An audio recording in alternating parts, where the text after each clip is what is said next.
I find myself stumped on writing this intro, if I'm honest. But here goes. The Great Lakes are like potatoes. They exist on Earth, I guess. And they're both in this story. And in this story there are 5 potatoes, just like there's 5 Great Lakes. Perfect. Little synchronicity there. That's all the proof you need. Proof that this early 2000s nonfiction potato-themed paranormal teenage drama that you're about to hear is every bit as credible as those tried and true legends that circulate like currents around these waters.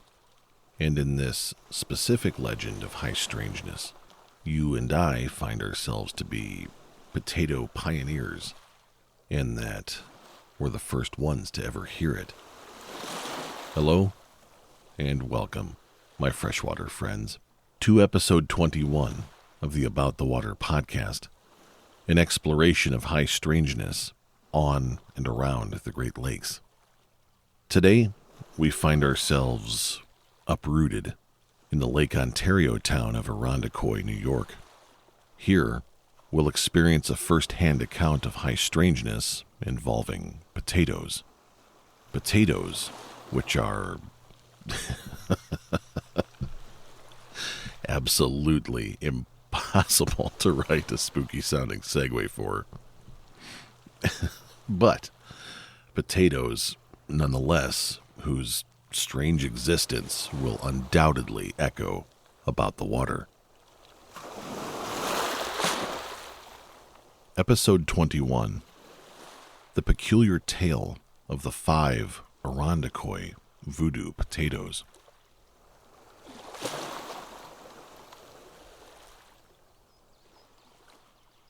Teenage Tyler watched the unsuspecting family from the camouflage of their front yard bush.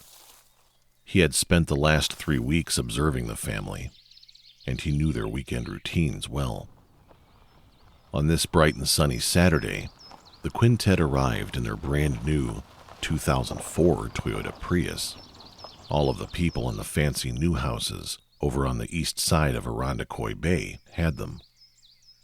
The father was the first to exit the car, followed by his teenage son, Davy. They immediately went inside the house, leaving Mom to unpack the groceries and bring the 2 toddler daughters inside on her own. Davy was the target, Tyler's nemesis, but not for long. Tyler pulled down the flaps of his homemade tinfoil trapper hat and used dental floss to tie them together below his chin. He hoped it was enough to keep Davy from reading his thoughts. Tyler refused to relinquish his sanity. He had a mission: move fast, keep silent, and leave no witnesses behind. That evening saw rain, heavy rain. Tyler stood at his kitchen sink, entranced by a furious Lake Ontario. He watched the huge waves through the small window of his family's lakefront Irondequoit home. His mom and dad were enjoying an evening out in Rochester, about a 10-mile drive to the south, so Tyler had the home to himself. Time to get started.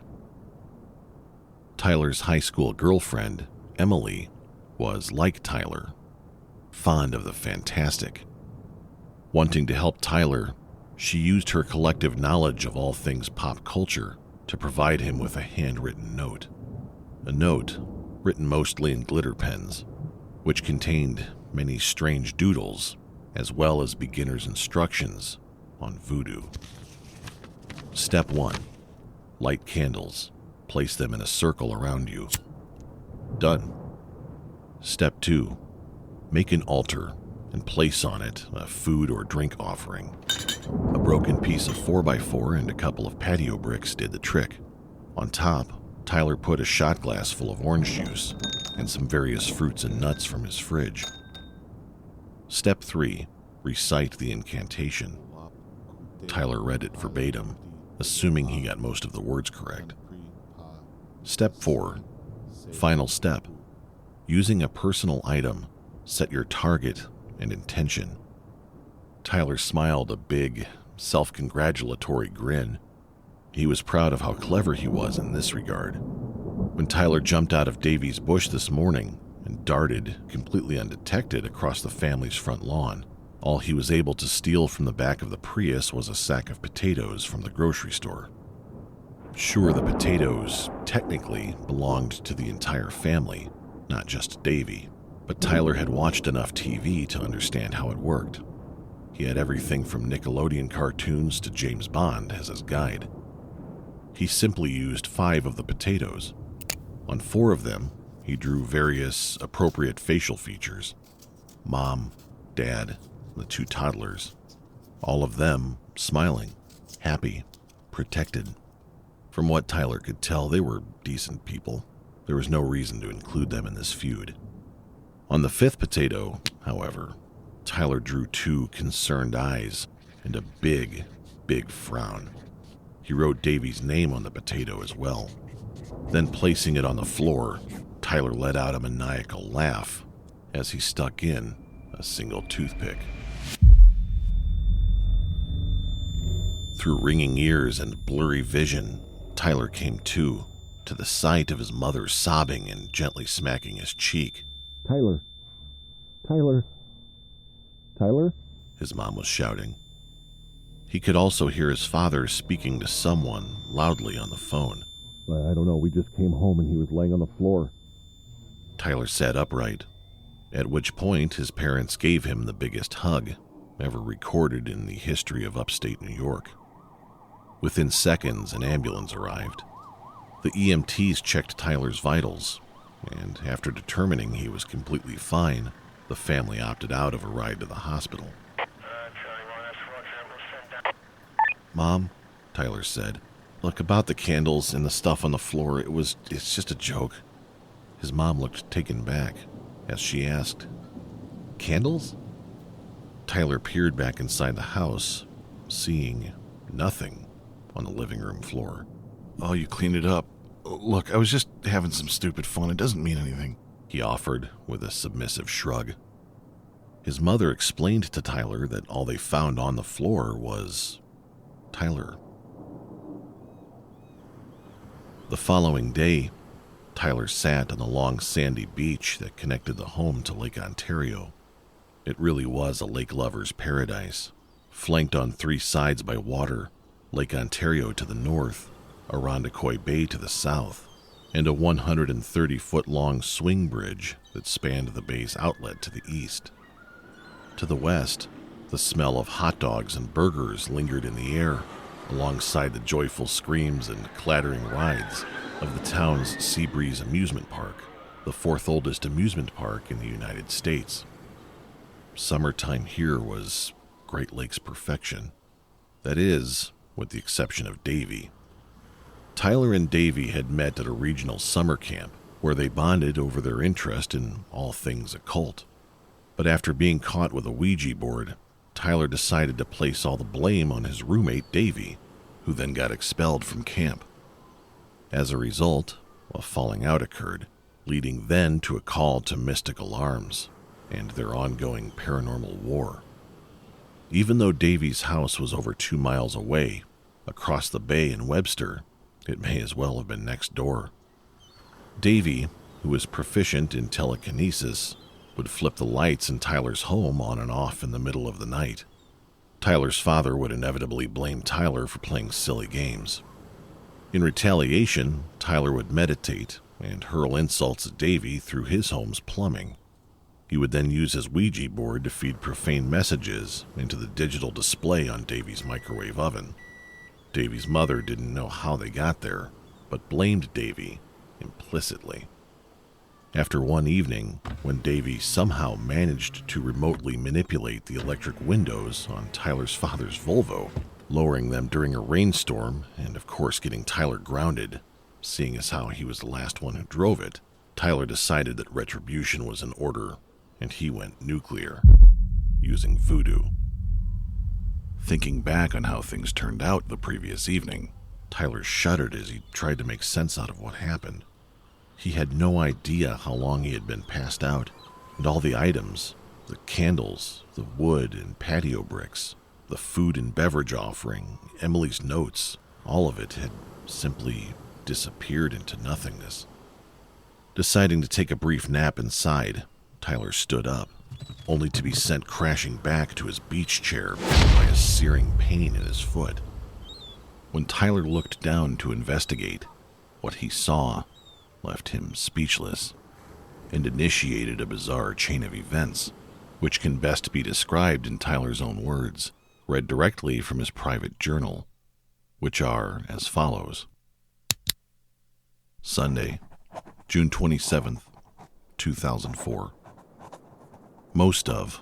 All of really, the crap in this journal is a lie. I kinda always believed in this stuff, but not like really, you know?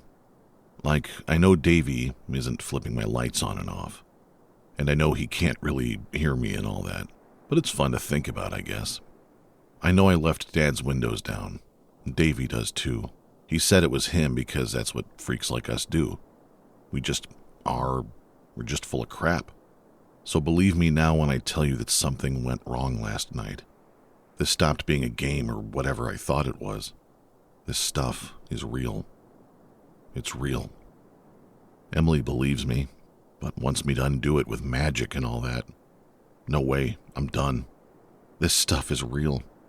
All my stuff disappeared. Last night, poof. I'm telling you, it disappeared. Poof. And then on the beach, this morning I found one of the potatoes. Literally, like just 10 minutes ago. I thought it was hot at first, but it wasn't. I swear it bit my foot.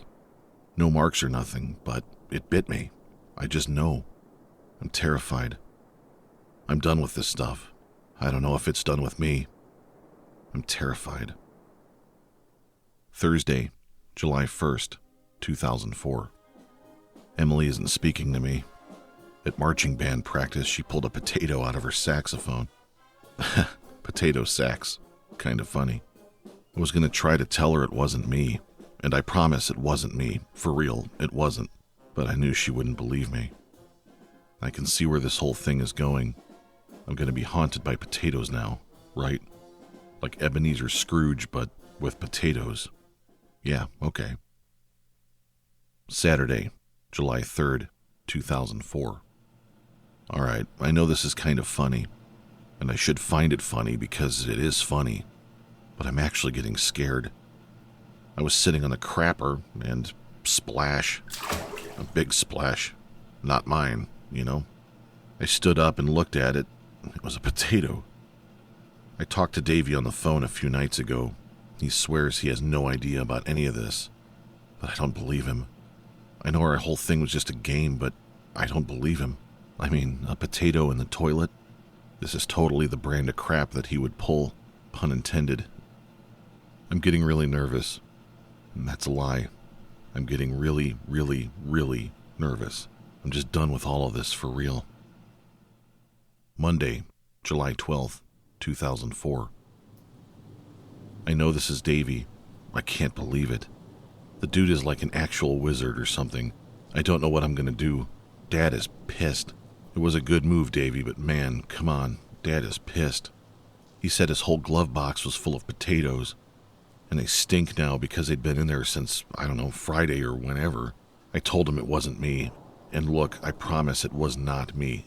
It was not me. When I told him, Dad actually grabbed me by the shirt and dragged me to my room. He showed me the empty bag under my bed. I thought that had disappeared with all the other stuff that night. You know, he is really pissed. I'm gonna tell him everything. I have to. Maybe. I don't know. He's really pissed. Saturday, July 17th, 2004. I walked over to see Davey. Dad won't let me use the car because of the whole potato thing. You know, the glove box and all that. Davey wasn't there, but his mom was home. She's really cool. I told her everything. Can you believe that? I told her everything. It was really weird because I think she believed me. I know she's going to call Mom, whatever. I was crying and stuff, but I'm all good. It was good. I don't know. It's confusing. I told her about the Ouija board. I let her know that it was mine. I also lied and said Davy wasn't into this stuff at all. I think she liked hearing it, but she knew I wasn't telling the truth. And this is all like my fault. This is all my fault. It really is. I wanted to apologize to Davy, in person, but after an hour he still didn't come home and it got kind of weird, so I left. Whatever, I'll call him tonight. Maybe this is the end of all this stuff, and now I get to stop being haunted, right? Yeah, right. Yeah. Friday, March 7th, 2025. I can't believe this pen still writes. Hi there. I thought I'd lost this journal. Guess not. Obviously. Hey, no potatoes. Yay. LOL. Gotta admit, the toilet one still creeps me out the most. The other ones, you could kind of explain, but not this one. I remember it still. And wow, I forgot about passing out that first night and all that. I never did see the fifth potato, or if I did, maybe I missed it. Ha, maybe I became the fifth potato. I do look like one from the last 20 years, LOL. Monday, October 27th, 2025. One last entry. Why not? Been thinking about the voodoo potatoes. LOL. So weird. It's like it never happened, But, yeah, it did. A different life ago, now. I gotta share this story with someone. It's weird seeing Emily on all these pages written down as my girlfriend. I told her about the sax thing and she remembered it. She just laughed. Was gonna tell the kids, but she said it would give them nightmares. I met this guy online. He's asking for spooky stories for some kind of a show or podcast or something. Maybe I'll send it in. I think he does a podcast or something. That would be great. The Voodoo Potatoes episode of the Spooky Podcast. No, here we go. The Peculiar Tale of the 5 Irondequoit Voodoo Potatoes. It would be a hit. Nobody would believe it. But hey, it would be told. Nobody would believe it.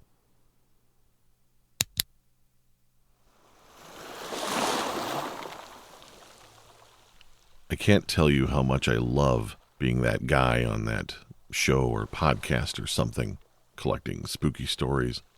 And the fact that it's just you and me, and we're not answerable to anybody else, means I enjoy this sort of freedom to be able to present to you something specific, and do so in a very specific way, just because I thought it would be fun.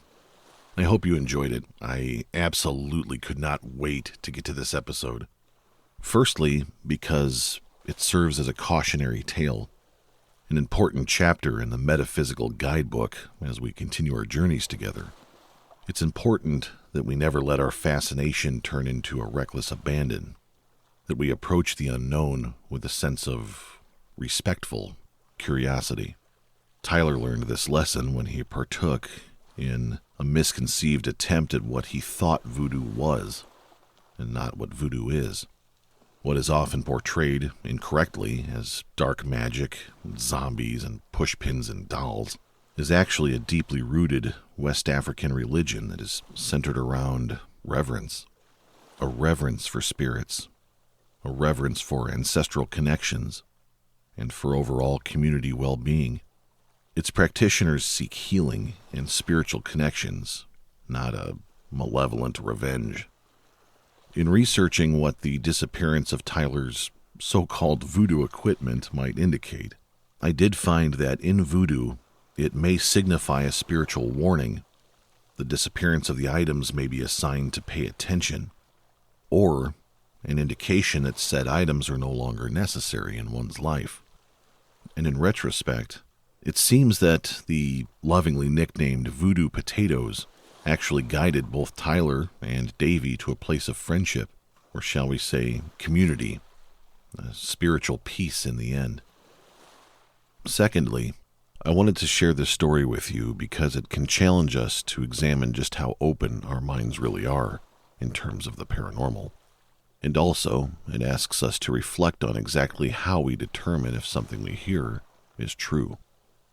Obviously, it's easy to laugh at and dismiss a show that has the word potato anywhere in the title. And included in the overwhelmingly positive and constructive feedback that you're kind enough to often send to me, which I'm abundantly grateful for, I must add, is a suggestion that I stick to the tried and true local legends and dismiss the one-offs and the unheard, bizarre stuff. As a disclaimer, if you find yourself skeptical about anything you hear on this show, I must say I am right there with you. A few of these stories even happened to me, and despite being in them, I'm still not sure what to make of them. I'm still not sure exactly what I believe. But using my own experience, and with a sense of open-mindedness, I'll offer you this. Every story, verifiable or not, every worldwide myth, every bar story, every fish story, every quirky family tale, and every straightforward historical account, all of them had someone who heard it for the first time, just like you and I did with Tyler's account just now. We are the first, and the only factors at play which are going to decide if this tale becomes a legend or stays confined to a 20-year-old high schooler's journal are time and us. On a personal note, I love the legends of the Great Lakes. Love them. We've covered and will continue to cover them on the show. But I do admittedly crack a smile when the suggestion comes up that because something is a legend, because it's been repeated through the decades and centuries and millennia, that it somehow gains credibility, that it becomes more accurate, more true. Allow me to pose an inquiry in return. When have you ever found that a childhood game of telephone might cause a message to become more accurate instead of less accurate? If anything, it seems that we could make a counter-argument with the same logic, that the more something is said, the more something is repeated, perhaps the less accurate it becomes. The careless and disrespectful representations of voodoo that we see in pop culture can provide us with a valuable lesson. Just because something has been repeated countless times doesn't make it true. And just because something has been said for the first time doesn't make it false. And with that, thank you. Sincerely, respectfully, and spudfully for listening. Tyler insisted I say that. Here's hoping that your respectful curiosities are rewarded with endless fascination, and that your own potatoes be as grand, beautiful, and enduring as our Great Lakes. I'll see you about the water.